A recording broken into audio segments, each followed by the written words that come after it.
Hello to all. Today, Monday, good week to all.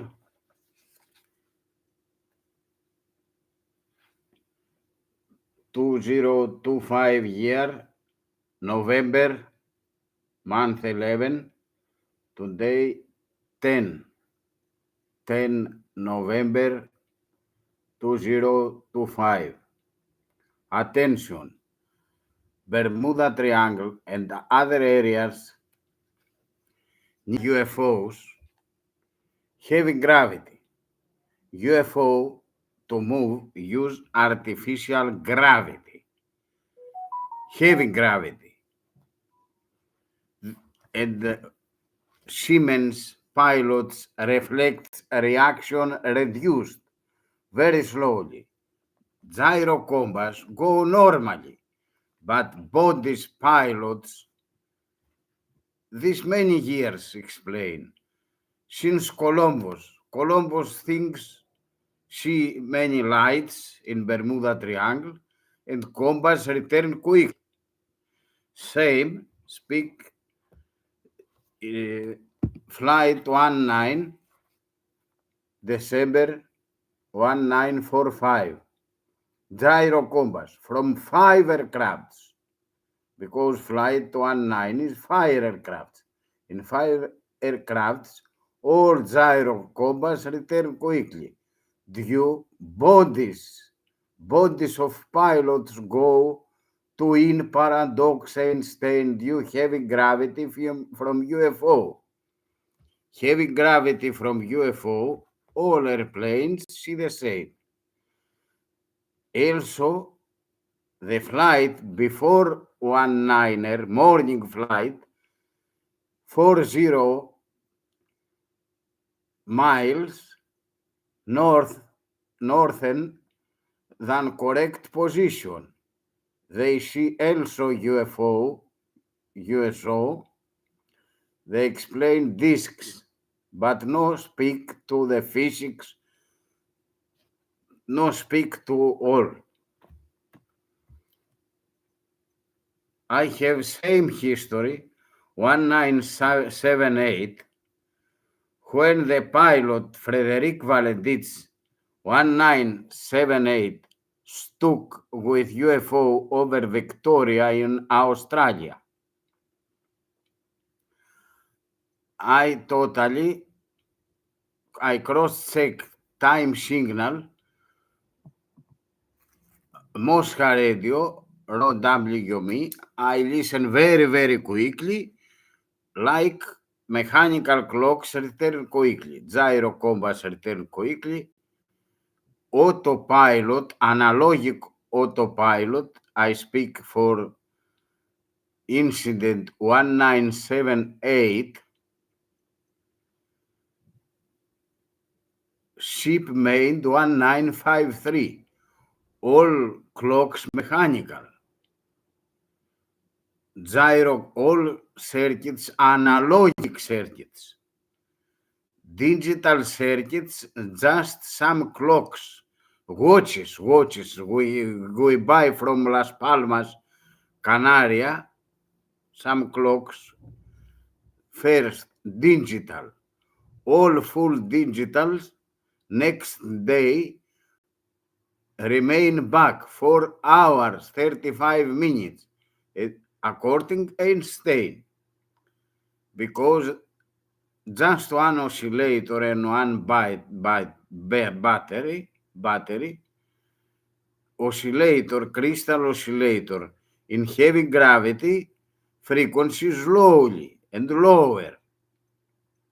Totally 4 hours, 35 minutes. All what happened in my ship 1978, next day I said safety message, tough, security message, safety message, security, the Sierra Whiskey Juliet Charlie, call sign from our ship motor vessel Pothiti. Attention, opposite happened to avoid accidents. Many times I inform many countries, more countries English speak, but governments and universities no like speak the truth about aliens, about Bermuda Triangle. In Bermuda Triangle area, permanent, all times, static electric, too much, all times, all weather, good weather, bad weather, have okay, have okay, or very good weather, or very bad weather, static electric, electrical hurricane in area. Due is engaged, Bermuda Triangle is engaged to come from cosmos. Aliens work with Americans in Nevada, many times. Anyway, they used to move gravity, artificial gravity. Artificial gravity, not just in the body of flight objects, but many miles from body of flight objects. And pilots, Siemens, even car drivers, reflex reaction reduced. Very slowly. I key only 3 Morse instead 23 in 17 seconds. I cross-check with time signal Moscow radio. I am Greek, my first language Greek, is very in English, and thank you, Nick Hunter, in podcast UFO Chronicles, explain all. Better to listen in English from Nick Hunter, all story. I try to put here is 1 hour and 2 3 minutes. Listen careful. There is in newspapers the Greek merchant mariner recalls Bermuda Triangle UFO sighting, but in newspapers, journalists montage cut example. They cut Einstein twin paradox, but anyway not cutted gravitational time dilation. This very good. And put fantasies that many fantasies. Anyway, from newspapers. To see my story in newspaper in English, the Greek merchant mariner recalls Bermuda Triangle UFO sighting. Anyway, that is good only. Gravitational time dilation they write with good letter. Better to listen UFO Chronicles, Episodium 341 by Nick Hunter. The MV Pothiti incident is 1 hour podcast, 2 3 minutes. To avoid accidents and relate all. Of course, many people and all universities not believe. All governments know there no Bermuda Triangle for governments. Probably governments know, but no aliens, but not speak nothing to the people. And accidents kindly relate all. My story. I try now to put my tablet here to copy from Nick Hunter.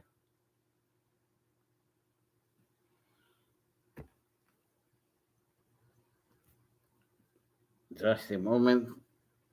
One more. I inform many embassies no like to listen nothing about aliens, about Bermuda Triangle or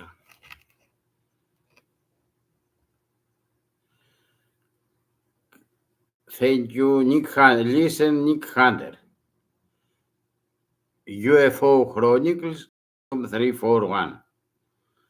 I try to start from all to listen. From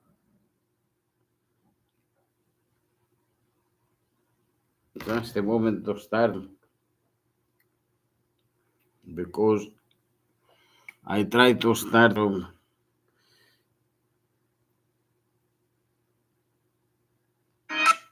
Puerto Nuevitas. Good. If it was anybody above us, it passed us like 30 seconds ago. Number 71 Papa Golf, negative. Affirmative. It's a UFO. Yeah. It's American 1095. Yeah, something just passed over. It's like don't know what it was, but it's at least 2,000 to 3,000 feet above us. The guy passed right over the top of us. 911. There you go, baby. You would just call them off the UFOs this way. They're out there. Taking airplanes. Bob, I swear to God, 4 calls on an unidentified object over Liberty. 4 calls. 4 calls on an unidentified flying object. All right, take a look. All right, we'll check it out. Welcome to UFO Chronicles, a place where people share their experiences of the strange and unexplained. If you've had an encounter and would like to be on the show, you can email me at ufochronicles@gmail.com.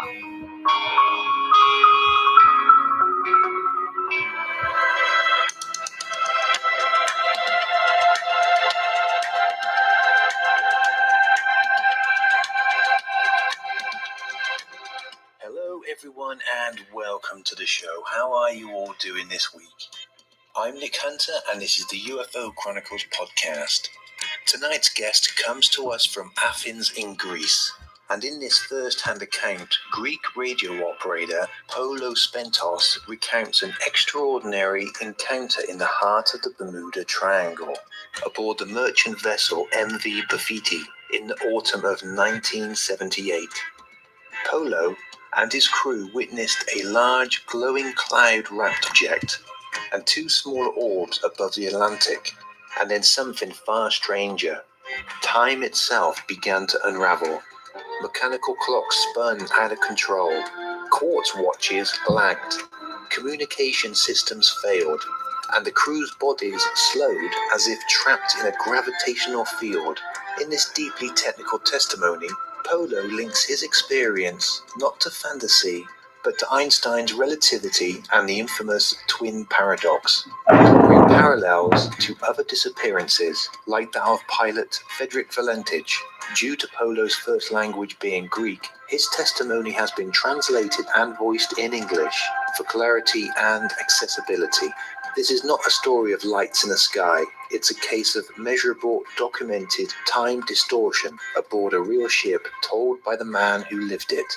Polo is up next. But first, if you enjoy the show and you would like to help support the podcast on Patreon, you can do this for as little as $1 a month. Head on over to patreon.com/UFO Chronicles podcast. You can also find a link in the description of this episode. Any help is very much appreciated. Now, on with the show.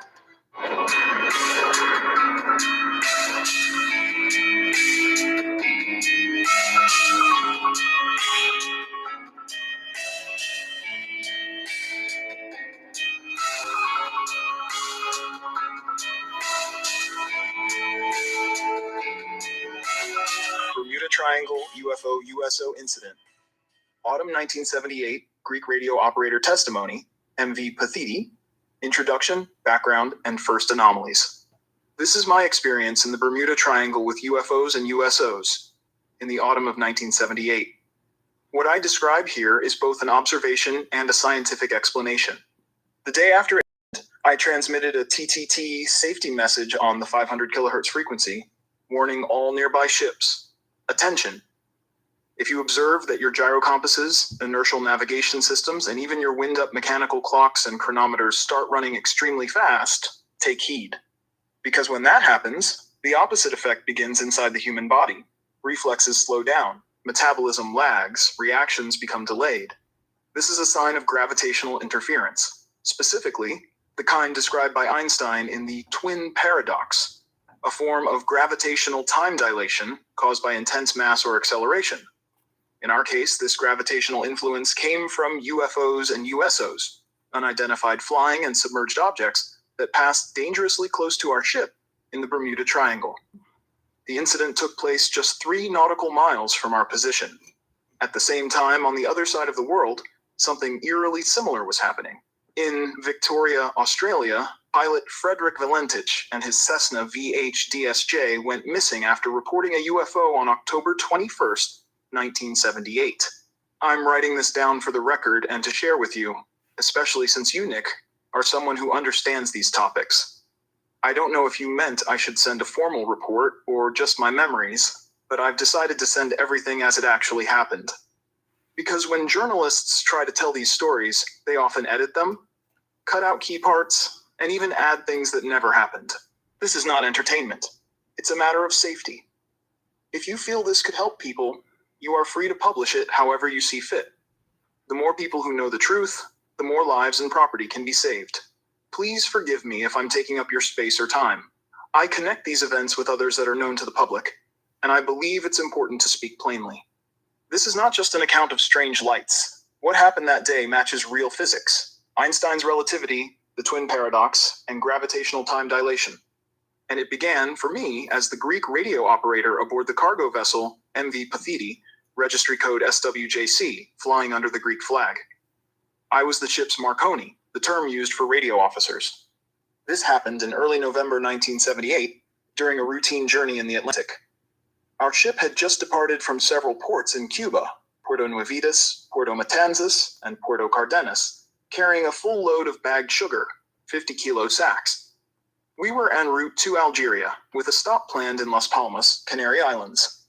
The Pathiti was a 12,000-ton freighter operating as both a cargo and postal ship, owned by the Colinsis Marine Company out of Piraeus. Everything was normal. Calm seas, clear skies, perfect visibility. At the end of October 1978, our ship began loading sugar at the Cuban ports I mentioned. But around the world that year, UFO and USO sightings were everywhere. Here are just a few that I later connect to our experience. Poland, 1978, Emelson incident, widely reported UFO landing. New Zealand, 1978, Kaikoura lights, filmed by news crew. Australia, 1978, Frederick Valentich disappears mid-flight. Canada, 1978, RCMP officer reports UFO sighting. That autumn, the world was full of unexplained aerial phenomena, not just lights in the sky, but objects interacting with planes and ships.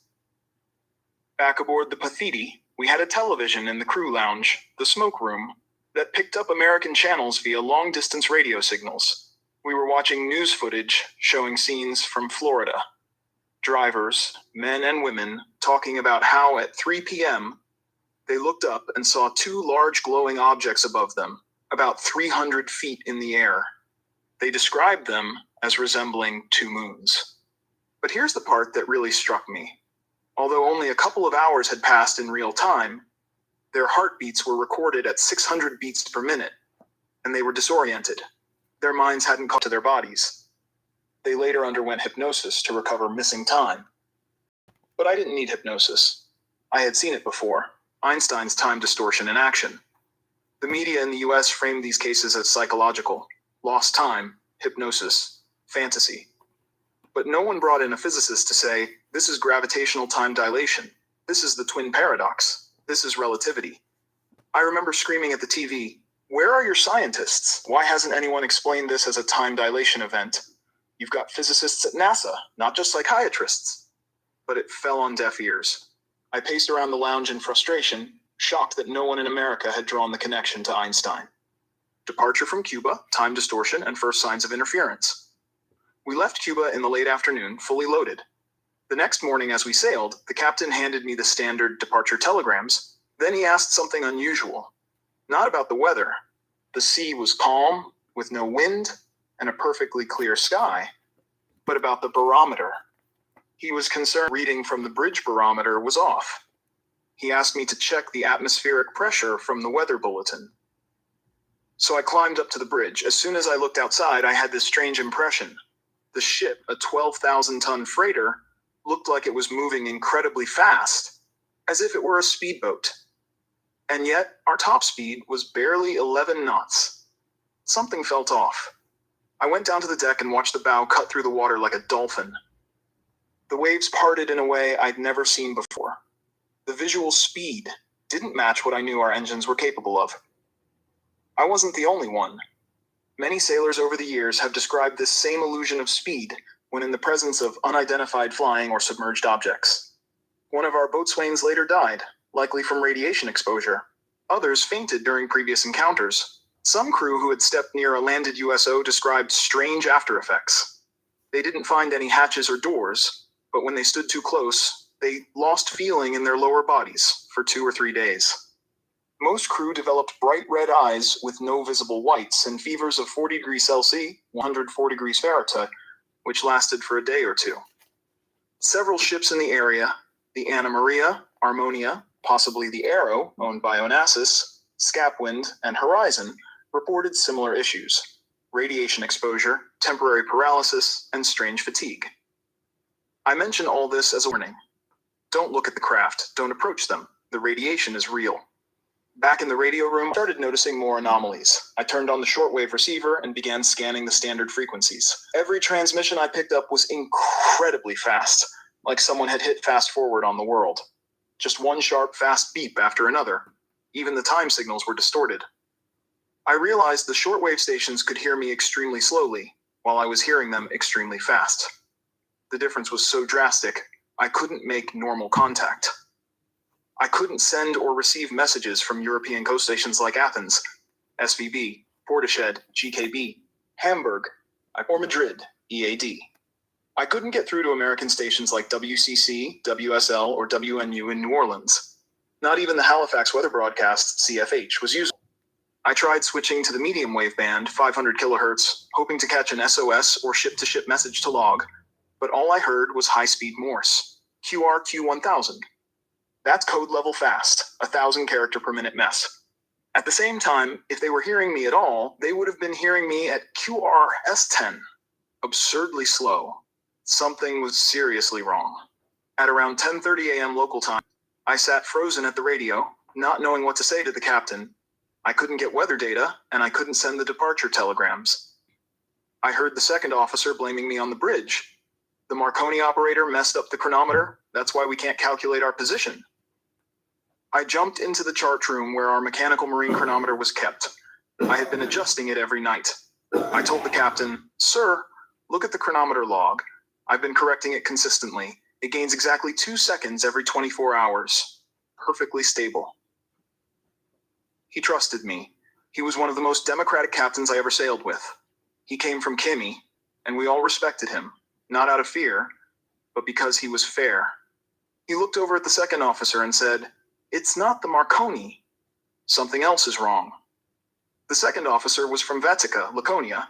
He had brought his wife on this trip. I would later invite both of them, and others from the crew, to physics lectures in Athens hosted by Professor Manos Denezis. Back in the radio room, I told the captain, "I don't know why, but I'm hearing all coastal stations, America, Canada, Europe, at extremely fast speeds, and they're hearing me incredibly slow.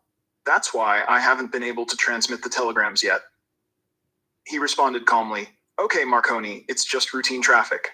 I'll call the shipping agency via VHF myself." But even the VHF radio was useless. All we heard was static.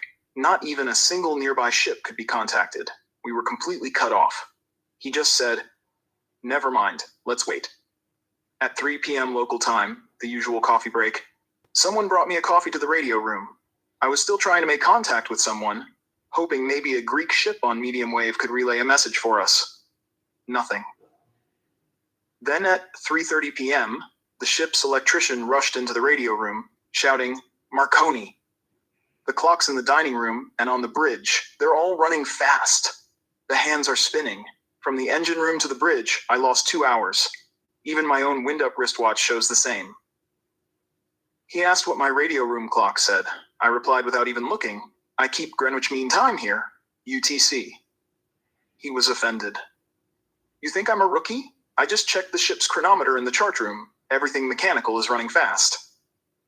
Back then, we still used wind-up clocks, but we had also recently received 5 or 7 digital quartz watches, early electronic models, many of which the crew had bought as gifts for their wives. One of the third engineers was obsessed with electronics and always eager to learn how they worked. Later that evening, we had dinner at 5 p.m. local time. By 6 p.m., I returned to the smoking lounge. The cook invited me to play backgammon. I agreed, but insisted on sitting where I could keep an eye on the stern and the sea. The weather was still like glass, perfect, cloudless, and calm. Then, out of nowhere, I saw something strange forming over the horizon. A massive, glowing cloud. It reminded me of the one seen in recent video footage from Izmia, Corinth. The object, or cloud, was about 3.5 nautical miles away. It looked like 2 giant basketballs glowing with light, each the size of a 10-meter room. I thought maybe it was some sort of Soviet or American secret military technology. After all, Cuba, the USSR, and the USA were all nearby, lots of tensions. Maybe this was something experimental. Or maybe the Americans were right. Something extraterrestrial.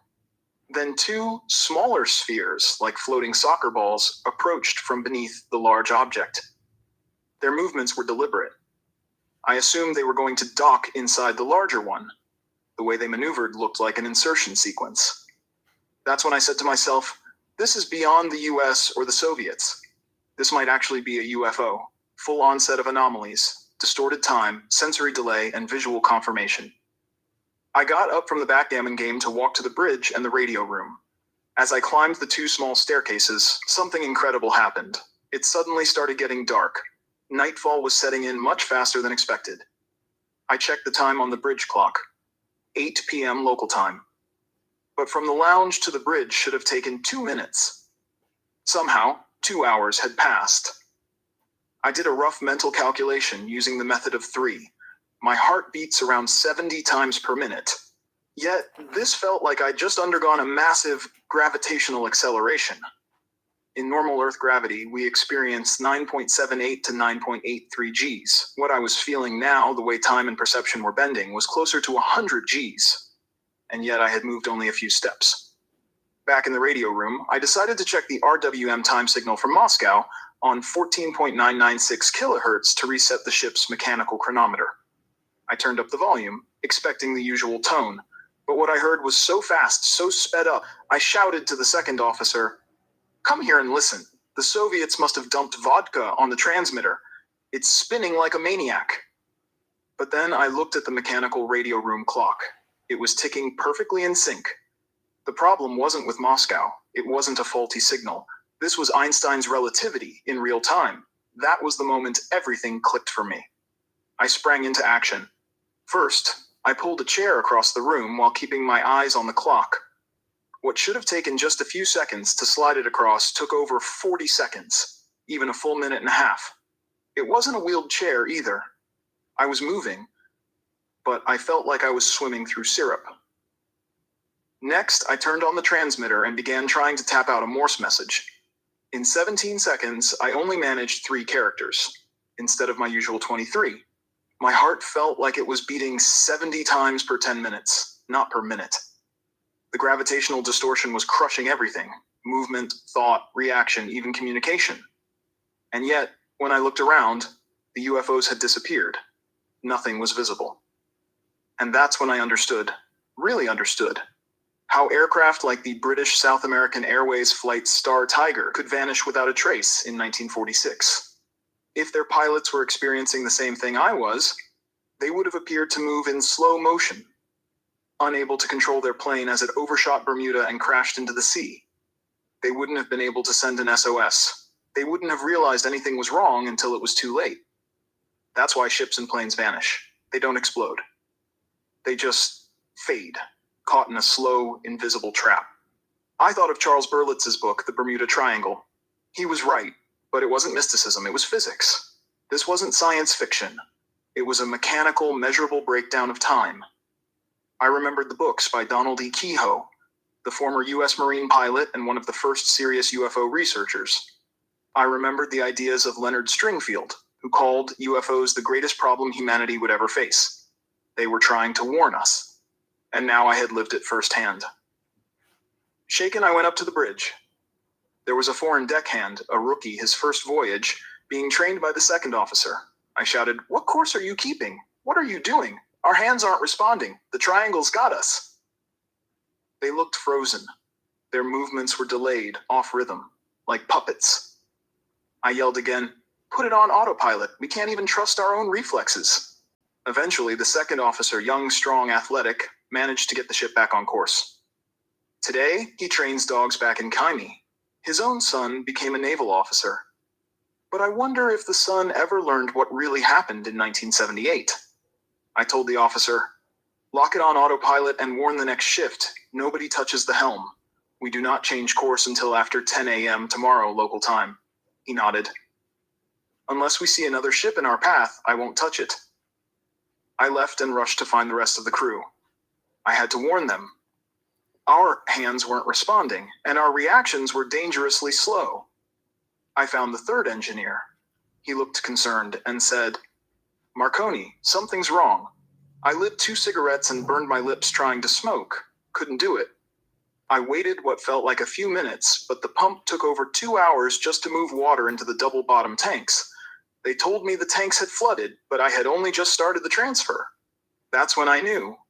The human body was affected, and the ship's systems were too. I told him, 'Don't open any valves. Don't trust your body right now. Go lie down. We're all delayed. All of us.' Someone else was taking a shower. I shouted at them to turn off the taps. Nobody was allowed to touch anything. I didn't even go below to warn the officers. I figured they'd notice on their own. All I could think about was how fast the clocks were spinning, and how the Moscow time signal confirmed it. I needed to sleep, because in the morning, I'd have to send the telegrams I hadn't been able to transmit the day before. I left a note in the log. I sat in the radio room, reviewing everything. I was ready to start issuing emergency alerts. The emergency broadcast confirmation from other ships and proof that relativity was in play. The next morning, I went on the air at 500 kilohertz, transmitting a maritime safety signal in Morse code, the TTT signal used for urgent navigational hazards. My message was direct. CQ, CQDE, SWJCTTT, attention around. UFO USO, twin paradox, Einstein relativity, gravitational time dilation, crew experiencing reduced reflexes, no sensory awareness, heartbeats 70 per 10 minutes, 70 per 20 minutes, even 70 per hour, depending on distance from UFO USO. Attention, extreme danger to navigation. For more information, see physics, Einstein relativity, twin paradox, gravity space-time distortion. That morning, the 8 a.m. to noon watch began. The captain took the bridge.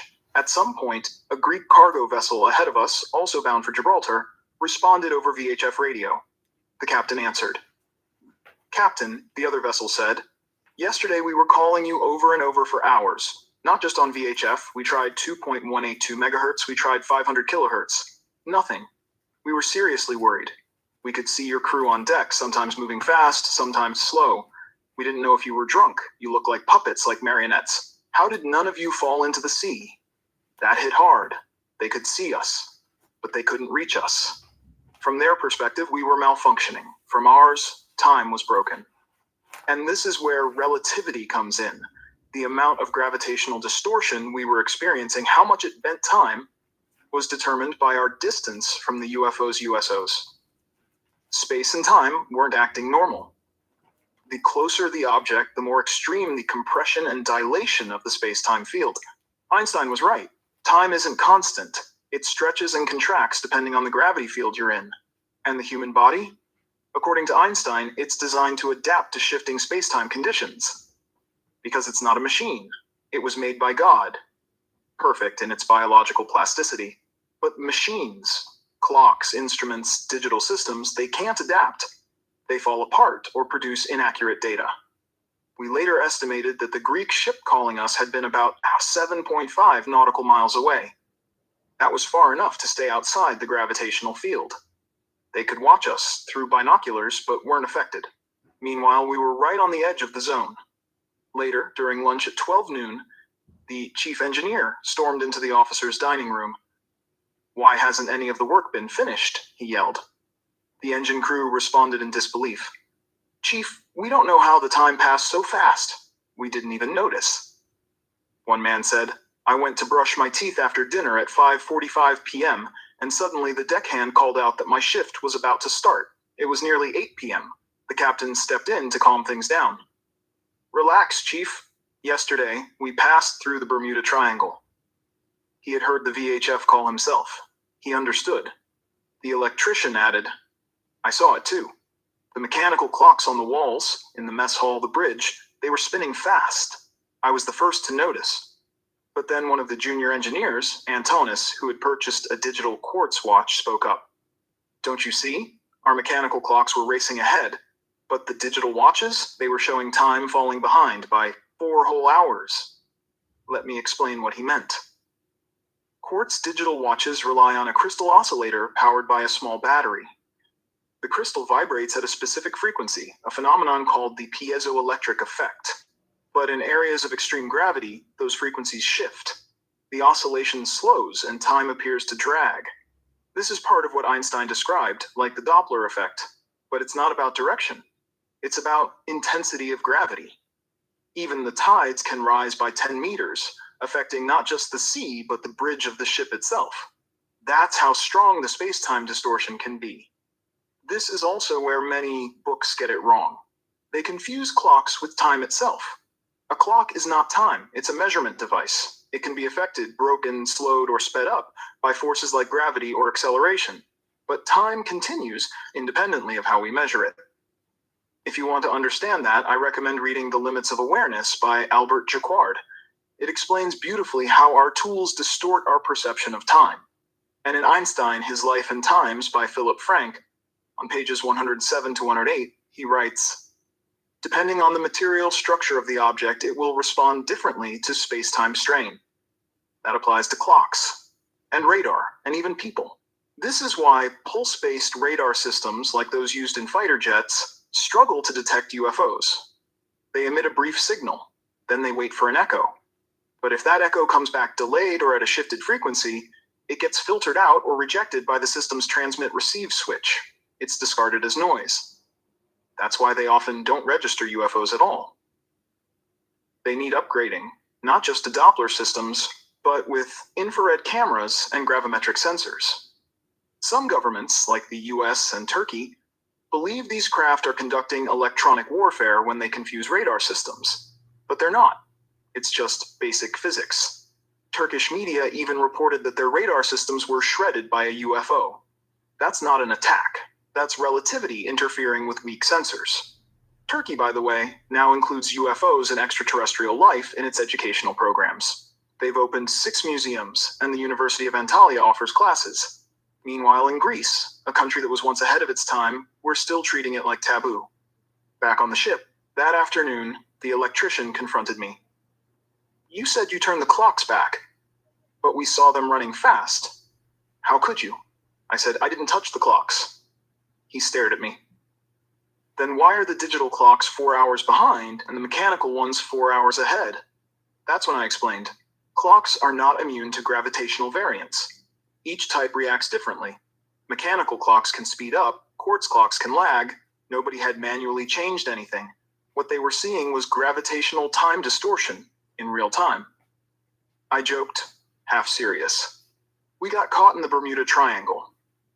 And I didn't push it any further, because when you tell people things they don't understand, they just think you're crazy. Scientific breakdown, system warnings, and global context of similar anomalies. Let's be clear about what happened. The mechanical clocks on the ship were showing accelerated time. The digital quartz watches were showing delayed time, some by as much as 4 hours. The clocks weren't broken. They were functioning exactly as physics predicts, under strong gravitational fields. This is what Einstein described in the twin paradox. When one twin travels at great speed or near a powerful gravity source, their time slows relative to the other. That wasn't just a thought experiment, we were living it. The space-time field around us had warped, not because of anything human-made, but because of the UFO USO presence. What we came to believe was a massive mothership accompanied by smaller spherical craft. The mothership and the 2 smaller objects. When I first saw the luminous mass off our stern, it looked like a giant glowing cloud. but brighter and more compact than anything natural. As I stared, I saw two smaller, perfectly round objects, the size of footballs, approaching the larger one, floating in midair, hovering. The way they moved wasn't random. They performed controlled maneuvers that suggested they were docking or entering the larger craft. At first, I thought this was secret military technology. The Cold War was still in full swing. Could this be something from the Soviets? Or the Americans? But the more I watched, the more it became clear. This wasn't terrestrial technology. The precision, the glow, the gravitational effects, it all pointed to something beyond our capabilities. The same year, 1978, was a global spike in UFO USO activity. In Evros, Greece, 1977, a massive disk was seen glowing blue. It lit up the sky as if it were daylight for over 2 minutes. In Australia, Frederick Valentich vanished mid-flight after reporting a large metallic object above his Cessna. In New Zealand, a UFO was caught on camera by a television crew over the Kaikoura mountain ranges. In Canada, an RCMP officer filed an official report of a strange object hovering silently in broad daylight. And in Poland, in the village of Emilson, a man reported being taken aboard a craft by non-human entities, a case that was later commemorated with a public monument. I kept asking myself, why isn't anyone explaining this with science? Why is everything being dismissed as imagination, hypnosis, or hysteria? There's no need for Freudian psychology or alien abduction theories when the answer is right there in physics. The role of communication failure. When I tried sending messages via Morse code, everything was distorted. I could hear the Moscow time signal, RWM on 14.996 kilohertz, but it sounded extremely fast. Not because of faulty equipment, but because we were in a compressed time frame. Our own mechanical clocks agreed with the rhythm of RWM. That confirmed it. We weren't hallucinating. Time itself had bent. Meanwhile, ships and stations that tried to contact us were hearing us painfully slowly, if at all. This mismatch was the result of our different positions within the space-time field distorted by the UFO USO activity. I heard them at QA1000 speed, extremely fast. They heard me at QRS-10, unbearably slow. And then, the crew began to feel it. The ship's third engineer lit 2 cigarettes. Both burned his lips. He said he couldn't smoke them, and that he felt like time was crawling. The water pump, which normally took minutes to move water into the bilge tanks, took 2 hours. He thought it had malfunctioned. Others reported mental fog, dizziness, and inability to act quickly. Someone turned on a shower, and I shouted at him to shut off the valve. Even small actions like opening taps could become dangerous when our reflexes weren't responding. I warned the crew, don't touch anything, go to bed. Our hands don't work, don't waste drinking water, don't open valves, we need to wait this out. This was 1978. We still had mechanical backups, but today, everything is digital, optimized only for Earth's gravity, 9.78 to 9.83. If a plane, car, or ship were to experience the same time warp effects today, most systems would fail. Autopilots, avionics, engine controllers, all rely on fixed timing loops. None of them are designed to handle gravitational distortion. Even worse, nuclear safety systems are now fully digital. They too are tuned for Earth gravity. If any base, especially one near anomalous zones, were to experience a time distortion, those safeguards could fail. It's already happened. US bases, both domestic and in the Far East, have reported unexplained incidents with system shutdowns and warhead arming failures. Read the books of Robert Salas, a former US Air Force officer who witnessed these events firsthand. What science ignores, fiction distorts. I remember walking the decks, talking to the second officer, trying to explain, why does nobody in the United States apply relativity to these cases? Why do they jump to missing time and hypnosis? I kept saying, Einstein gave you the answer. Time changes under acceleration and gravity. What happened to Barney and Betty Hill in 1961 was not just psychological, it was physical. But no physicist was ever called. No explanation was ever offered. Just Hollywood scripts, regression hypnosis, and shrinks. I was furious. Not because I believed in aliens, but because science had gone silent. From the rotation of the clocks to the inertial lag of our reflexes, everything that happened to us aboard the MV Patiti was entirely consistent with the known physics of time dilation under strong gravitational fields. What changed us and disrupted the ship was not a failure of our technology, but an encounter with a localized distortion in the space-time fabric, likely generated by intelligently controlled non-terrestrial objects. This wasn't belief. It was measurement. And I recorded every detail.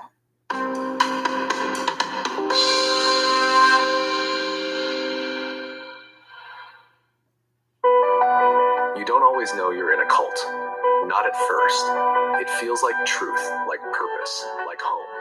Then the rules change, the world gets smaller, and obedience becomes survival.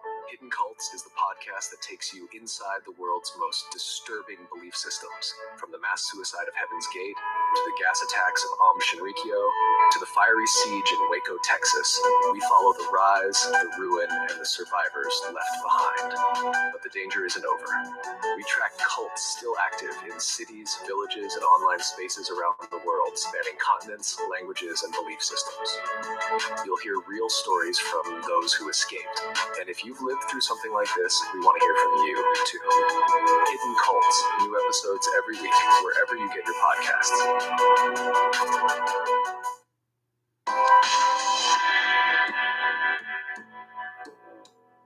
As the effects of the time distortion began to subside, I made my way back to the radio room. My goal was to send out the remaining telegrams, log what had happened, and document the unprecedented anomalies we had just lived through. At that moment, I realized something else. The danger wasn't over. The real danger was in how little we, as a species, understood what had happened, and how badly equipped we were to face it again. What happened to Star Tiger? I kept thinking about British South American Airways flight Star Tiger, which vanished without a trace on January 30th, 1948. What if their crew had been caught in the same kind of space-time distortion? What if, as their plane flew over the Bermuda Triangle, their onboard clocks and instruments slowed down, their reflexes lagged, and they overshot their destination without realizing it? No SOS was sent. No debris was found. They simply disappeared into the ocean, just like that. Not because of aliens, not because of magnetic anomalies or fantasy, but because of gravitational time dilation caused by proximity to unknown aerial objects. Their radios may have still been working, but they wouldn't have been able to transmit fast enough. The Morse code signals would have come out so slow, so drawn out, that by the time anyone received them, it would have been too late. This is exactly what we experienced aboard the Pothiti, and why I'm convinced relativity is the missing link in so many disappearances. Radar systems can't detect this. Now let's talk about radar. Why didn't we or other ships detect the UFO USO presence more clearly? Because most pulse-based radar systems, especially in the 1970s, used transmit-receive (TR) switches. These emit a short burst of energy and then switch to listen for the returning echo. But when a space-time distorted echo comes back, meaning it's either shifted in frequency or delayed by gravitational drag, it either gets rejected by the radar's frequency filter or arrives outside the expected time window and is discarded. In both cases, nothing registers. The radar screen stays blank. That's why pilots and sailors see these objects with their eyes, but get nothing on instruments. The tech we use simply isn't built for relativistic distortions. Modern radar needs more than Doppler upgrades. It needs infrared tracking, gravitational field sensors, and variable frequency receivers that account for relativistic delay. The future is all digital. That's a problem today. Everything runs on digital systems. Planes, ships, cars, even missile launch and nuclear fail-safes. Every one of those systems is calibrated to function under Earth's standard gravity, 9.78 to 9.83 Gs. None of them are designed to handle conditions like what we experienced, not even remotely. That's why I'm worried, because these events still happen, and the world is now more digitally dependent than ever. If a ship, plane, or nuclear base gets caught in such a field again, and they will, we might not recover. And these events have happened.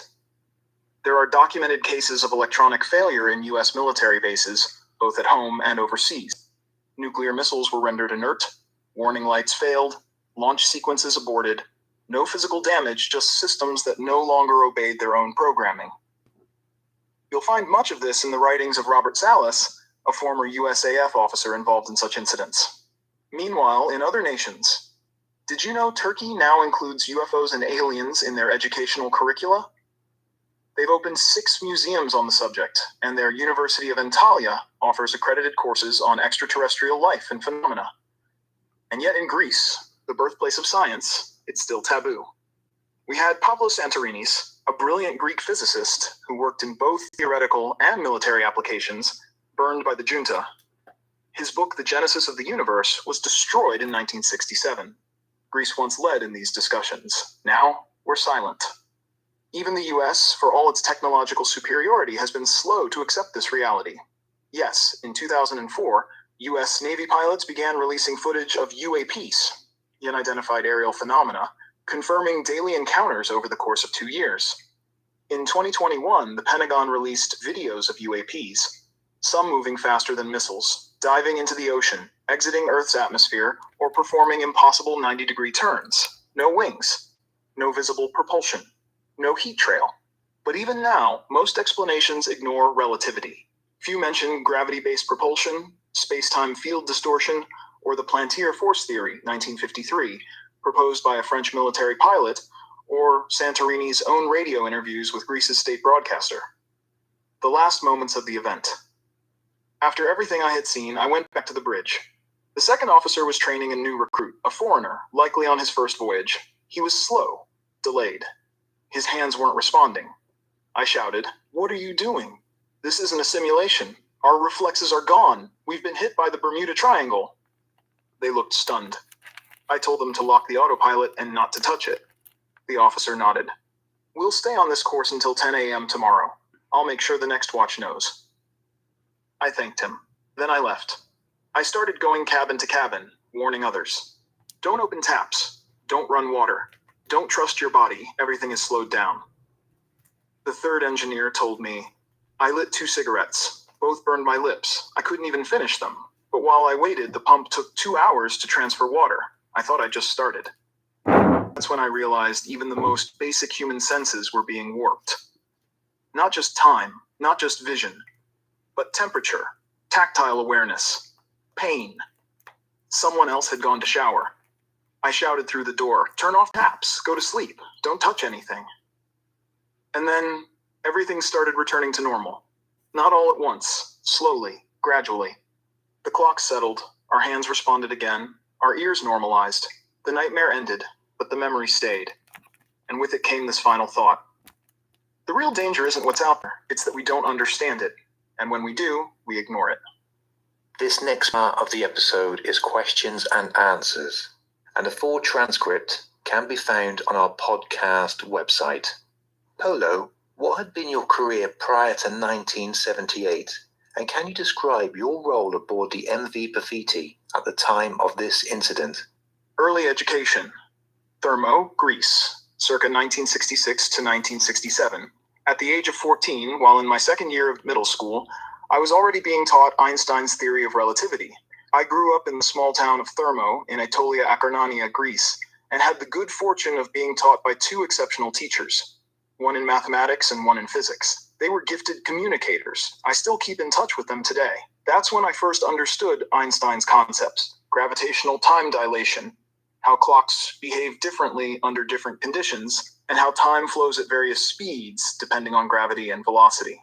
I would later realize that in the United States, relativity isn't part of the standard high school curriculum. Only those who go on to work for NASA or study at a university might learn it. Back then, at least in 1966 and 1967, Greece was ahead. I don't know what they teach now.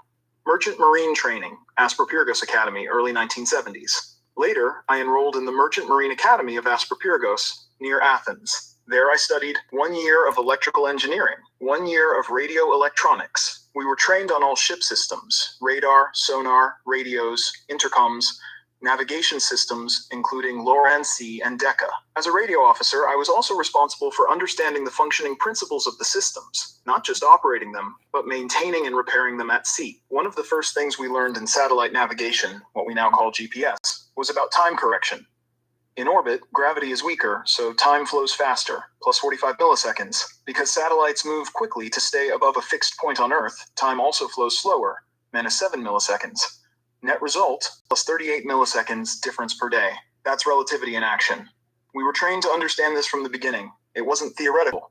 It was part of real, practical operations. First ship posting, MV Nordalore, 1974 to 1975. I served aboard the cargo vessel MV Nordalore, SVNZ, as both the radio operator and unofficially the ship's electrician, because there was no assigned electrician on board. Thanks to my academy training, I could repair all essential electronics, manage shipboard communications, and maintain navigational systems, all while being fully aware of the role relativity played in timekeeping and satellite positioning. Military Telecommunications Service, Greek Army, post 1975. I was later drafted to the Greek Army and assigned to the elite telecommunications school.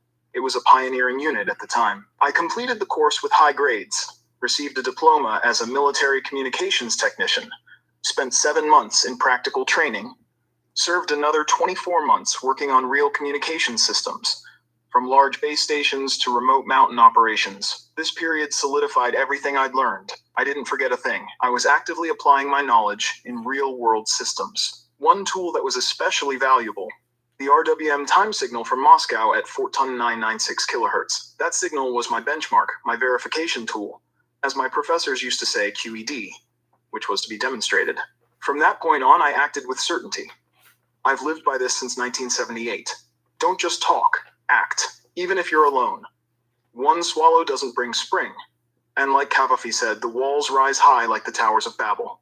It's a digital dark age now, but I never stopped acting on what I know. I was the radio operator aboard the Pathiti at the time. That was my official duty. But really, I was more than that. I wasn't just sending messages. I was trained in radio electronics, satellite systems, and navigation tech. If something failed, I fixed it. Radar, sonar, internal comms, all of it. I had studied at the Merchant Marine Academy in Asperpurgos, and I'd served in the Army's top telecommunications unit. So when things got strange out there, I didn't panic. I listened. I measured. I checked the Moscow time signal, and that's when I realized it wasn't the equipment that was fast. It was us that had gone slow. Time was breaking down, and I was the first one on that ship to understand it. What was the weather like in the days leading up to this event? The weather? Kavak. Ceiling and visibility okay. That means clear skies, good visibility, and no significant weather. Both days. Very good. Perfect, actually. Clear skies, oily sea, not a single cloud in sight. Visibility was excellent. It was only the second day of sailing, and everything looked calm. Too calm, maybe. The sea was like glass. You could see for miles. Nothing unusual. At least nothing that your eyes could see. But the barometer? Stuck. Completely frozen. Wouldn't move. I told the captain, Captain Marconi, and he said not to bother taking any weather reports. He already knew. Don't take any weather, he told me. The barometer's stuck. The bridge officers were literally banging on it, trying to get it to react. Nothing. I told them not to break it. It was one of those French models, pressed behind glass. Not like the older ones with paper and pen. Delicate. Useless now. I started noticing something else too. On VHF, I was only getting static. Just parasites. No real communication. I tried calling ships, tried catching time signals. Nothing. It was like the whole sea had gone quiet, but not naturally. Artificially. The captain, a very democratic man, one of the best I've ever served under, even told me to try picking up a time broadcast from any ship, just in case. Because the chronometer wasn't right either. Try anything, he said. I knew something was off. Everything looked fine. But the instruments, the ones that matter, were showing us a different story. Can you describe what you saw off the stern, the glowing object and the two smaller orbs, please? The electrician, along with a few others, saw it first. This was between 1240 and 1330 near the stern of the ship. Up high above the stern, a large white cloud. I saw it later, between 1740 and 1800. A white mist, and later, two smaller objects underneath it. Silent. Completely silent. The large white cloud, what I believe was the mothership, wasn't moving. It was hovering, suspended, like it was defying gravity. The two smaller ones were moving toward it. One of them looked like it was trying to dock or merge with the larger craft. I've seen this exact kind of thing in videos. Frederick Valentich, 1978. The pilot who vanished over Australia, and also the Robert Taylor incident in Scotland. What I saw was exactly like those cases. Did you see any sign of propulsion, exhaust, rotation, or movement inconsistent with known aircraft or marine craft? No. They don't make any sound because they use artificial gravity. That's why they hover.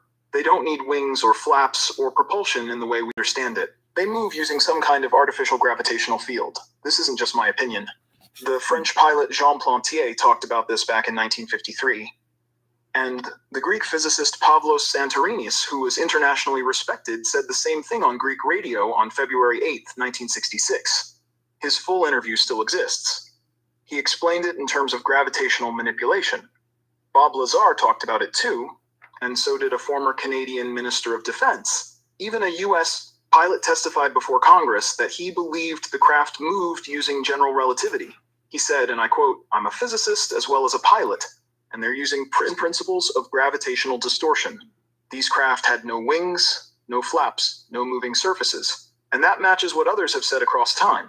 And don't forget, even the ancient Greeks described this. Lucian and other classical writers wrote about ships that floated above the sea.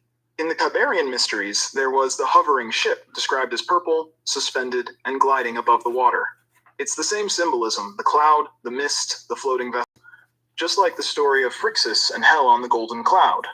How close do you estimate the closest object came to your vessel?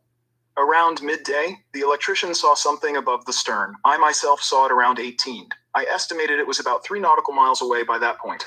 But I want to emphasize this. By 2015, it was gone. No longer visible to the naked eye. I didn't use the radar. I didn't dare.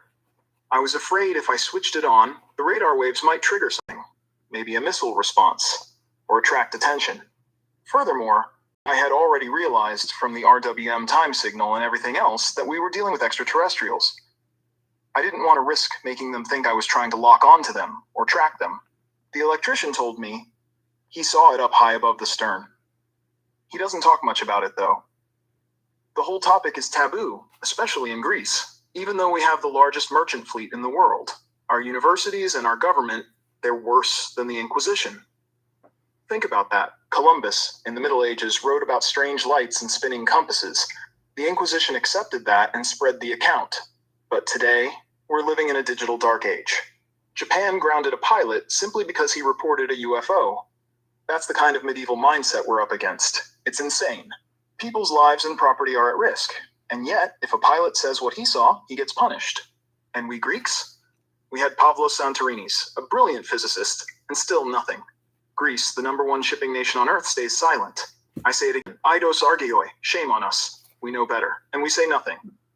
Was there any sound from the objects? No, it was all explained many times by Pavlos Santourinis. He was a world-renowned Greek physicist, a true scientist internationally respected. He said these crafts operate with their own gravity, their own atmosphere, and that when their atmosphere interacts with Earth's atmosphere, they remain silent, no sound. That's why they hover. That's why they glide. Because they're using a closed, self-contained gravitational and atmospheric system that doesn't rely on our physics. You mentioned the objects seemed to dock or merge. Can you describe the motion or control they exhibited? It moved completely silently. No exhaust, no propulsion, nothing visible. When one of the smaller objects tried to attach itself to the large one, I reacted immediately. That's the moment I started to act. And from that point forward, I've only acted. Especially after I confirmed that the hourly signal from RWM at 14.996 kilohertz matched the mechanical wind-up chronometers and clocks. That was the proof. I didn't wait. I ran to the bridge. But here's the strange part. I left at 18, and I didn't arrive until 20. That's 2 hours and 15 minutes lost. That's gravitational time dilation. That's Einstein's space-time distortion happening right in front of me. The way those objects were hovering, suspended, floating like nothing on Earth, that's general relativity. The very same explanation that a U.S. Air Force general gave before Congress. He said, I have a degree in physics. These objects move by means of general relativity. And he's right. As long as human technology is not advanced enough to build machines like flying discs, the very fact that such discs appear at all is enough to justify the development of a theory. A theory in which both their construction and their behavior fall squarely within the realm of technically explainable phenomena. Santourinis was asked once by Marenios, has any theory been proposed that explains these phenomena? Santourinis answered yes. It's the theory proposed by the Frenchman Plantier. It goes like this. Everyday experience teaches us that if we remove the support from any object, it falls, always in the direction of Earth's center. This is the effect of gravity. Now imagine if we could control that force, neutralize it, redirect it however we want, even amplify it at will. That's what they've done. Professor Pavlos Santourinis on the Plantier force and the physics of flying discs. Basic concept. It would be enough for us to direct this force upward and make it stronger than Earth's gravitational pull in order to make any object rise, or rather to cause it to fall upward. Alternatively, instead of falling upward, by orienting this hypothetical force in the desired direction, we could cause an object to fall toward any direction we choose. I must clarify that this hypothetical force must be of the same exact nature as the force of gravity. This means its effect must act simultaneously upon all atoms in the mass of an object, not just on a single point on its external surface. A force like this is completely unknown to modern science. This is a theoretical idea proposed by the French scientist Plantier, and I shall now refer to this as the Plantier force. Here lies the essential difference between a common physical force and what we now call the Plantier force. The latter is a gravitational type force, but one that can be reoriented in any direction and intensified at will. Analogy with a train. Let's suppose we have a train made up of 9 wooden carriages, all very lightweight, with the engine placed at the rear. Let's also suppose we install 10 extremely powerful engines inside the last carriage, and then activate them all at once. The result? Destruction. The light wooden carriages ahead would be crushed by the sudden force from behind. This is what happens when a conventional force is applied externally. The energy propagates unevenly, resulting in stress and breakage. But if instead, each carriage had its own engine, and all engines started at exactly the same moment with the same acceleration, then nothing would be damaged. The train would move uniformly, smoothly, as if it were a single unit. That is how the Plantier force behaves. It acts simultaneously on all particles in a body, meaning acceleration causes no stress, no rupture, and no shock. This mirrors what we observe when objects fall freely in a vacuum. They accelerate uniformly, regardless of what they are made of or how dense they are. Environmental effect. Now let's take it a step further. Assume the Plantier force doesn't just act on the object itself, but also on the space around it, diminishing in strength with distance. This has enormous implications when we consider the many unexplained phenomena associated with the appearance of flying discs, UFOs. The unexplained phenomena explained. Question from Moranios. What are these unexplained phenomena? Santorini's. They are total absence of sound, despite the object moving at high speeds through Earth's atmosphere. Thermal resistance that doesn't match the known behavior of any known metals. Flight behavior that appears intelligent, even though the craft performs sudden accelerations and maneuvers that would normally be fatal to living organisms inside by human standards. Scientific explanation via the Plantier force. If the Plantier force also acts upon the surrounding air, causing it to move with the craft, then there is no friction between the object and the air. Therefore, no heat is generated by air resistance, and consequently, no sound is produced.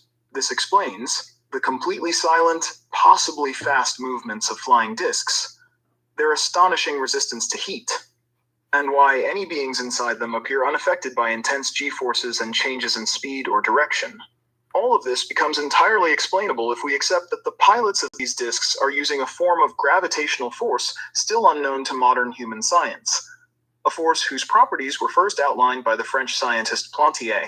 This is, in essence, a gravitational force, but one which can be directed, controlled, and intensified at will. Such control implies a technological evolution on the part of these beings that far exceeds the current scientific capabilities of Earth. And so we are left with the obvious question: can we truly still doubt the existence of intelligent living beings on other planets in the universe? Polo, at what point did you realize this wasn't an equipment failure, but something affecting time itself?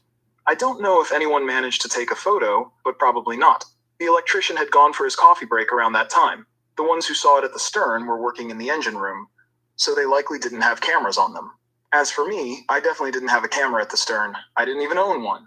I'll include the RWM hourly signal here a couple of times, because I worked with it, and a lot of people don't even know it exists. You should all be familiar with it. That signal saved me.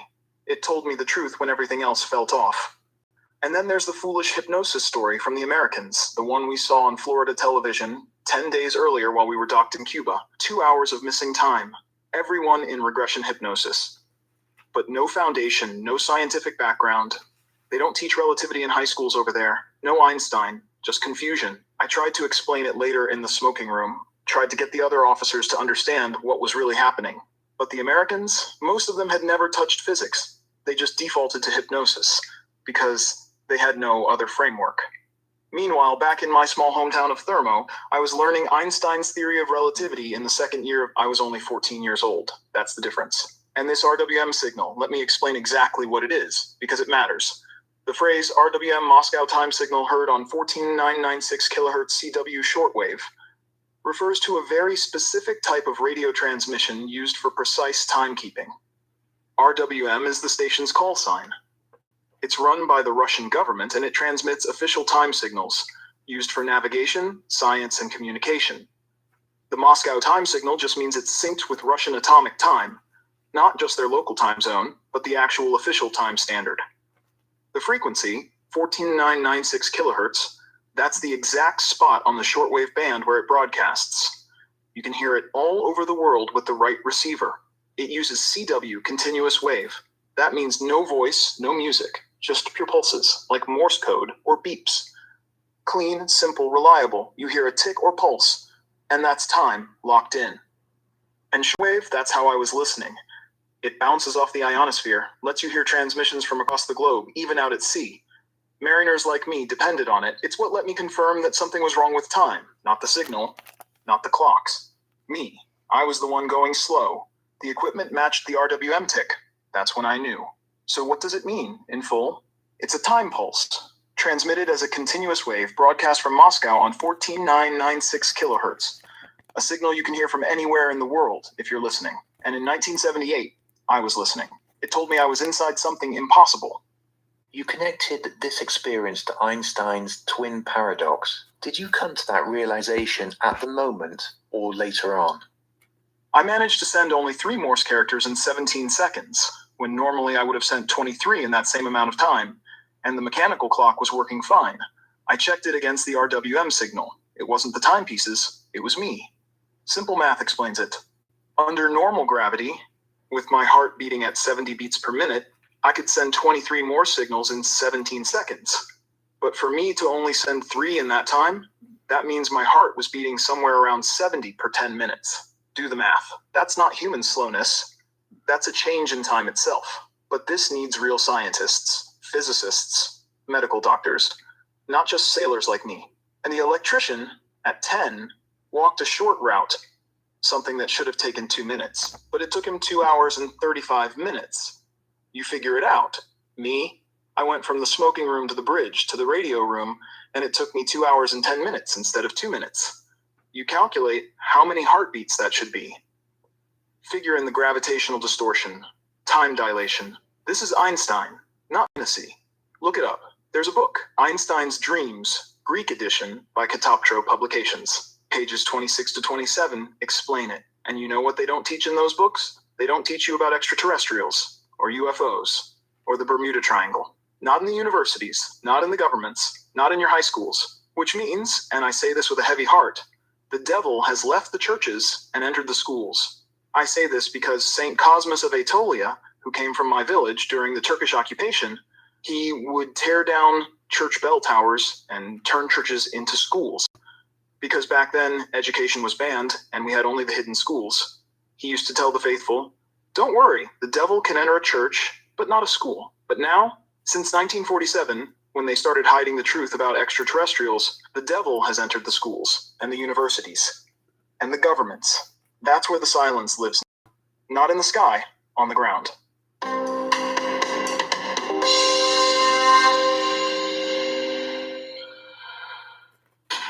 Do you have an interest in the paranormal? Then you'll love the unxnetwork.com. The X is your streaming audio and video for everything supernatural, strange, and mysterious, like UFOs, Bigfoot, ghosts, and so much more. From hosts like Clyde Lewis, Whitley Strieber, Micah Hanks, and Karina Gomez. Visit the unxnetwork.com show page for a complete list of all the paranormal programs you'll find on the X. Be sure to follow us on Twitter for updates at KUNXTV. Follow our Facebook group, UNX Network. Find the podcast on Spotify, iHeart, Audible, and Apple Podcast. It's time. It's new. It's the X. X. X.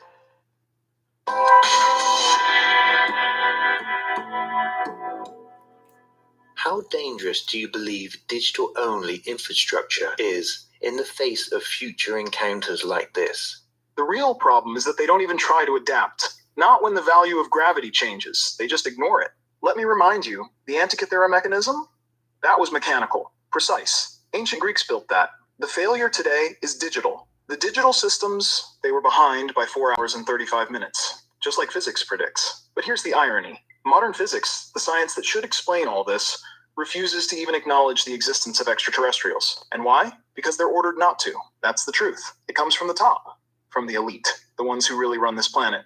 Before your experience in 1978, what was your understanding of the Bermuda Triangle? Myth or something more? Back at the academy, our instructor, an experienced radio operator, along with other teachers, they all agreed. Something strange happens in the Bermuda Triangle. But no one had an explanation. No one. Back in the 70s, there were stories going around, like the one about the Greek ship Milton Iatritis. That one made the rounds. But the thing is, most of us who were radio telegraphers and radio electronics techs, we also had a strong grounding in physics and astrophysics. And from everything we were taught, we believed that because of the enormous distances involved, nothing out there could reach us. So everything else? Just myth. That's what the top astrophysicists in Greece were saying. Big names. Famous guys. One of them, an exceptional astrophysicist and a very good man, even became a member of the European Parliament. He wrote books. And before he died, he still maintained, Earth is condemned to its loneliness. So we, the radio operators and electronics guys, we just accepted what the astrophysicists said. We trusted them, which meant we thought it was all myth. Did you or your crew ever talk about the triangle before setting sail, or was it dismissed as superstition? No, sailors don't really talk about this stuff. Like I told you, the ship's electrician never once mentioned to me that he'd seen the cloud too. Not back then. Even though we worked together for years, even though he heard me talk about it again and again, he only admitted it in 2024 on that video I sent you. That's the problem. No one wants to be seen as a lunatic, so they don't talk. Now, me, after I became sure of what had happened, after I understood it, I started discussing it with older sailors. One of them, a chief engineer, told me, we were working in the engine room in our coveralls, and then we suddenly found ourselves back in our cabins in pajamas. But he said he had sinned, because their captain and first engineer had sworn them to secrecy. The guy was still a trainee back then, a junior engineer. But the order was clear. Never tell anyone what happened. That was common before 1974. Most sailors back then were from the islands. Places like Chios, Kalymnos. If you went home and said aliens came aboard the ship, you'd be treated like a crazy person. That was just the reality of the 50s, 60s, and 70s. So they made the crew swear oaths of silence. Ships have their own gospels, in a way. Their own rules. But later on, after my own incident, I started to bring these topics up myself. I would steer the conversation, ask around. I heard a lot of stories. Some of them said small aliens had actually come aboard. Friendly. They touched the sailors, gently. But the captain didn't slow the ship down. He was headed to America, to a scheduled port, and he didn't want any delays. When he approached the dock, the local harbor pilot was already waiting. So those little beings jumped into the sea, got into their small craft, and took off. I've gathered a number of testimonies. I still have them. I think it was 7 different ships in total, all of them reporting 3 disc-shaped craft of the same size. All had experienced about 2 hours of time distortion. In every case, the crew had fevers for 2 days afterward. Their eyes turned red, only for 2 days. Usually, 2 of the sailors who had been closest to the discs fainted briefly. In one case, a boatswain even died. But when the ship arrived in the US, the Coast Guard told the crew not to say anything. They even said they wouldn't mention that the ship had arrived late. These were stories from the older sailors, late 50s to early 70s. After my experience, I really started looking into it, but I wasn't writing everything down. Only the ones that matched my own case. The ones involving time distortion or space-time dilation or contraction. Those were the ones I paid the most attention to. After what you experienced, do you believe the Bermuda Triangle is a real zone of unexplained phenomena? What we're talking about is the Einstein-Podolsky-Rosen Bridge. That's how the extraterrestrials come and go, through that. They enter here, and from there, they go to places like Australia, like what happened to Frederick Valentich in 1978, or to Greece, like the event in 2017. This ties in directly with modern physics. The heightened static electricity observed in these regions, what the locals call an electrical hurricane, that's what the extraterrestrials are using. That's the exotic matter. That's what they release to form the bridge, to create connection and pass into our world. There's always static electricity in that zone, a constant, QRN 5/5. You can't miss it. And when they come or go, or when these flying disks are traveling through our space, you get time dilation or contraction, slowed reactions, distorted space-time.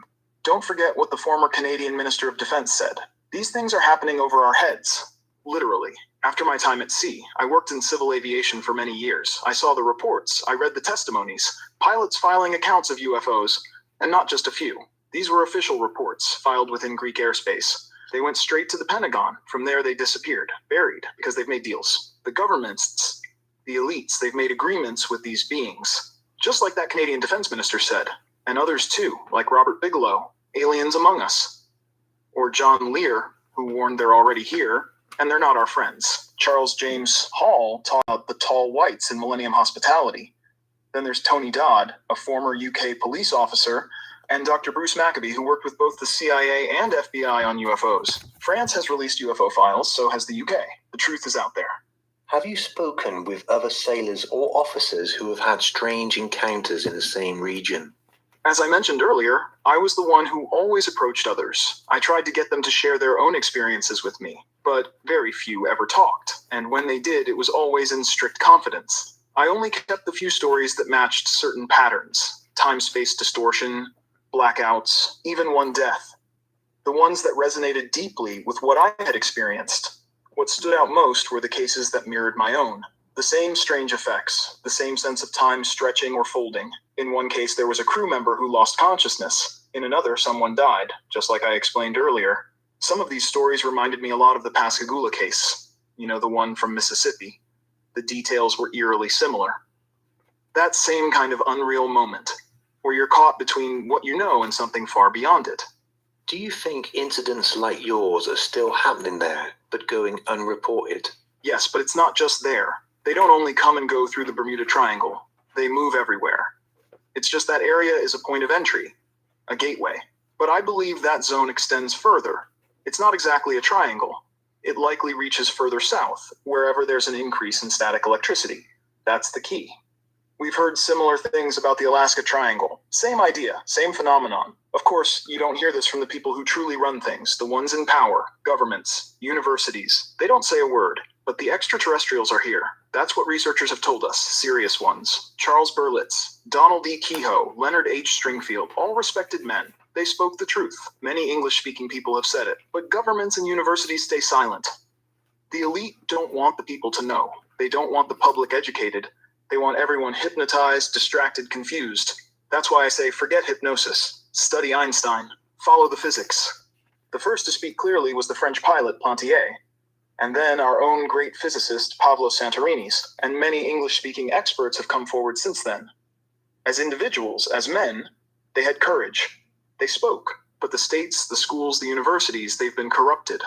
What would you say to a skeptic who thinks this was hallucination, error, or simply maritime confusion? From 1974 to 1984, when I was working in the Merchant Navy, every time we were scheduled to board a ship, we had to undergo a full medical examination at the NEE. That's the Supreme Naval Medical Board. Every doctor there, general practitioners, internists, psychiatrists, psychologists. It wasn't optional, it was mandatory. And later, when I moved into civil aviation from 1985 all the way until 2021, it became even stricter. Every few months, I had to pass through the Aeromedical Center. Again, full panels, physicals, psych evaluations, psychiatrists, psychologists. The same goes for pilots. So when you hear that pilots, commercial ones from Lufthansa, from British Airways, when they report UFOs, and those sightings are confirmed not just by them, but also by Turkish air traffic control near Chios, and again 4 minutes later by Yugoslavian ATC, that's not delusion. That's not imagination. That's not a hallucination. These are trained professionals, pilots, trollets, controllers. They don't make things up. They're monitored constantly. They're cleared medically. So when they say they saw something, they saw it. And we've had these same reports in the United States, New Jersey, Oregon, and more, just recently. Let's look at either. Gravity anomalies are not a joke. They can affect nuclear stability, volcanic activity, earthquakes, even led to massive blackouts. The dangers are real. Be careful how you talk about this. Phil Schneider was executed for saying things like this. After living through this, what message would you most want to pass on to scientists, sailors, and the public? My job as a radio operator, it was never just about signals. It was about preventing tragedies. That's the duty. That's the responsibility that comes with maritime safety. It was my obligation. I've said it everywhere, in Greek schools, in Parliament, even the European Parliament. I ran for office because no one was listening. Back in 1978, the media ignored me. But in 1995, one newspaper finally picked up the story. Even the former prime minister, a great man, a proud Cephalonian from the Ionian Islands, congratulated me. He never set foot in Turkey. His people were the pirates of the Caribbean, they say, descendants of the Cephalonians, striking back at the British who once occupied our island. And now they make statues of them in the US. But me? I spoke out and I still speak out. Because if the judiciary ever comes for me, the only question I'll face is whether I did my duty. Did I prevent tragedies, nuclear incidents, earthquakes, volcanoes, power outages, water system failures, ship or aircraft accidents caused by slow reactions to gravitational anomalies? I took all of this to the courts in 2023 after I ran for office. And the good thing is that pilots in civil aviation understand it immediately. But it's not taught anywhere. Among the sailors, half supported me. The other half didn't want to hear it. Among scientists, forget it. They won't listen to someone from the sea. That's what I call the cavity walls. Like Plato's allegory of the cave, only I say the cavity walls are the Tower of Babel. The first to say that. Just like I was the first to talk about the twin paradox, not American hypnosis, and to use the RWM hourly signal as a time catalyst 10 days before the event. In civil aviation, I did the same. My job was the safety of aeronautics. It's my duty. I understand the theory, but I also lived it. I measured it. 4 hours and 35 minutes. And I'm still shouting, warning people to prevent disasters. But it's sad. Only one satirical actor lets me speak. I first talked to him on air October 27th, 2021, during his show The People's Hour on 90.1 FM. Now he gives me 2 minutes every afternoon between 1 and 2 p.m. The rest of the journalists, they won't touch it. They act like NASA and the Americans know everything. But do you know? Then go ahead. Did you ever have an interest in UFOs prior to your encounter in 1978? No, not at first. I didn't get involved because honestly I was focused on other things. My main interest was in physics and electronics. That's what drew me in back at the Naval Academy.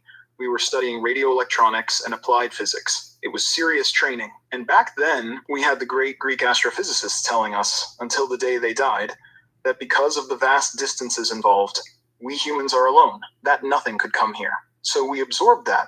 We believed it. Sure, in the summer cinemas you might catch something from Charles Berlitz. I remember seeing his stuff in an open-air theater. But even then, because of what the astrophysicists were saying, I brushed it off. I acted like I already knew better. Like, come on, we've done the math, S equals T times V. With those distances, they're not coming. So even when people talked about it, I ignored it, because I was taught to. What do you believe was the origin of what you've visually witnessed? I don't know where they came from. Even now I haven't dug into it deeply. But maybe the same UFOs that fly in the sky can also enter the sea, like Transformers. Now there are videos, even books about it, but I never really got involved. My focus has always been on the dangers of gravity. That's where the real risk is. That's what I've tried to warn people about. We need a global system, a control panel. Something that can detect and respond to areas of intense gravity. A slow switch, a fast switch. These anomalies need to be tracked. That's what I was trying to create back in 1978, working with the Japanese. They were good people, patient. They wanted the work done properly. I tried to do it right. But when I went to lawyers to secure the rights to my ideas, not to be greedy, but just so I wouldn't be left with nothing, they all brushed me off, told me, come back later, we'll call you. Of course, none of them ever did. Years passed before I realized what they were really thinking. He's crazy. Something happened to him at sea. Left it at that. And the universities? Nothing. I've sent messages to physics departments, to astrophysics researchers, to governments, to kings, princes, even the Emperor of Japan. Silence. Total silence. That's what I mean when I talk about the Cavafian walls. They're everywhere. I couldn't even get through to the ship owner who was also a former radio operator.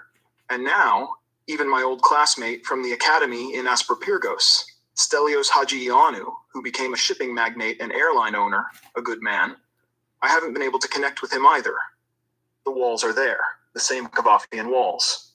Polo, I really appreciate you sharing all this with our listeners. Over the last few weeks, despite the language barrier, we have had many communications and was able to share this fascinating encounter. I didn't share this story just to talk. I shared it because it was my duty, my role as a radio operator. That's what we were trained for, to prevent another Titanic. That's why the very next day, I transmitted the safety signal, TTT.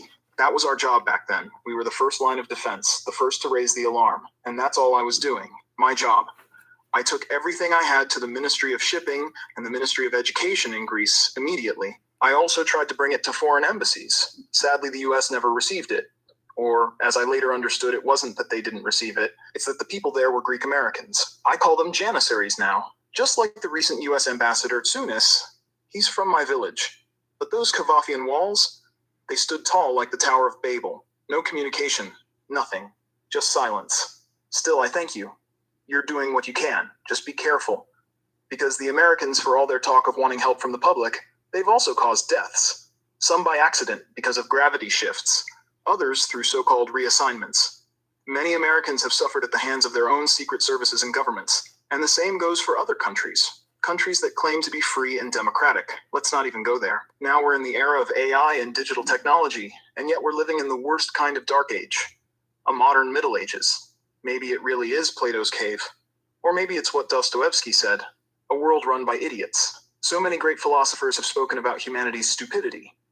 Maybe it's all true. Maybe this Tower of Babel, this thing I've been talking about for years, is the Cavafian walls. Maybe it is Plato's allegorical cave. And don't forget, after my time at sea, I worked in civil aviation. There, of course, the primary responsibility for safety belongs to air traffic controllers. But me, I still had a role. A secondary role, but crucial in ensuring aviation safety. That's why I say it again. I didn't talk about this for fame, or because I wanted attention. I did it because it was my obligation. And I'll keep doing it as long as I'm breathing. Thank you for letting me share on your podcast, and thank you to everyone that listens. Thank you, Polo. Well, that is all for this episode. Keep updated and connected with the show on X, Facebook, and Instagram. And if you have an encounter that you'd like to share on the podcast, you can email me at ufochronicles@gmail.com, or you can reach out to me via the contact page on my website, ufochroniclespodcast.com. A big thank you to Polo for sharing tonight, and thank you all for listening. I will be back next week. Till then, stay safe and keep watching the skies. Goodbye.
Thank you very much, Nick Hunter.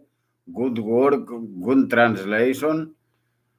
All listen that to avoid accidents and try you having gravity, not only ships, wreck ships without traces, Charles Berlitz, even earthquakes, heavy gravity earthquakes, volcanic eruptions, nuclear weapons explosion from heavy gravity. All are here on Earth 9.8 G. Hundreds, thousands G. Speak Navy 2004, United States, speak about 700 G or 3000 G. Many problems. Full digital does not work very slow, like our bodies. Twin paradox. Mechanical work. We think go quickly, go normally, I cross-check with time signal. Our bodies are slowly. Einstein. Stop hypnosis. Work with Einstein. Also, we have volcanic eruptions, very dangerous. Pull. People pull up. One school girl in Scotland, in England. After school girl die in hospitals. Probably pull up. Like Australia. Car. Now less family. 1988. Pull up. Because UFO use a force similar artificial gravity to move. Explain first Plantier force France. Look in Google. Plantier force theory 1953. Then agree with France pilot, military pilot. Agree physics, Themios physics, Sandorinis Pavlos. Explain. I saw before magazines, Sandorinis Pavlos explain that. Thank you very much to all. Teach this book, Einstein Dreams. Teach Einstein gravitational time dilation, slow motion. I key only 3 more instead 23, and not visible more aliens and UFOs. Very slowly. But gravity affects ships, affects Siemens, affects pilots, affects car drivers, all people. I speak since 1978. Do something. Cavafian walls and allegoric cave of Platon. Allegoric cave of Platon. Also, all see the Aliki in Wonderland. Very good. The Aliki in Wonderland. Very good examples.